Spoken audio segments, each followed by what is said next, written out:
আসসালামু আলাইকুম। আসাদ স্টোরি আরো একটি ভিডিওতে আপনাদের সবাইকে স্বাগতম জানাচ্ছি।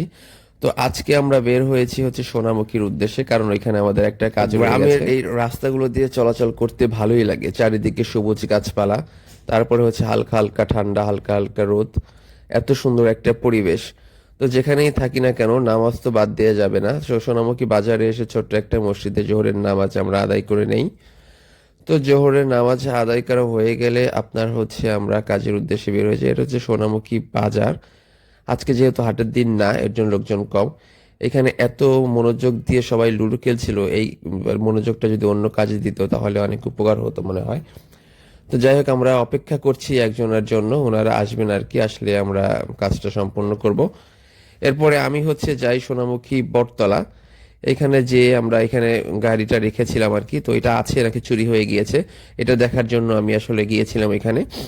তো যাওয়ার পরে দেখি যে না, আমাদের গাড়িটা এখানে আছে, কোনো সমস্যা নাই। এলাকায় চোর থাকলেও আসলে আমার গাড়ির দিকে নজর দেয় নাই। এরপরে হচ্ছে কাজ শেষ করে আমরা চলে আসি হচ্ছে এই বাজারের দিকে, মোড়ের দিকে। তো এখানে এসেই আসলে কলা কিনলাম কিছু।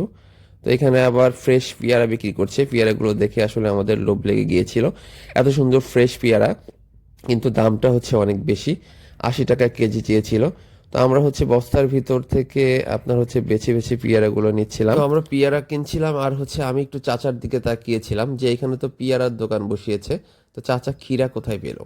চাচা বসে বসে আসলে ঝাল দিয়ে ক্ষীরা খাচ্ছিল। আমাদের কেনাকাটা শেষ করে, কাজ শেষ করে আমরা আসলে আপনার হচ্ছে আবার বাসার উদ্দেশ্যে রওনা করি। তো প্রতিদিন আমাদের আসলে এভাবেই চলে, কাজ ঘোরাঘুরি দুটোই একসাথে। তো সবাই ভালো থাকবেন। আর ভিডিওটি ভালো লাগলে অবশ্যই লাইক, কমেন্ট অ্যান্ড শেয়ার করবেন। আর যদি আমার পেজে নতুন হয়ে থাকেন অবশ্যই ফলো করে দিবেন। তো আল্লাহ হাফেজ।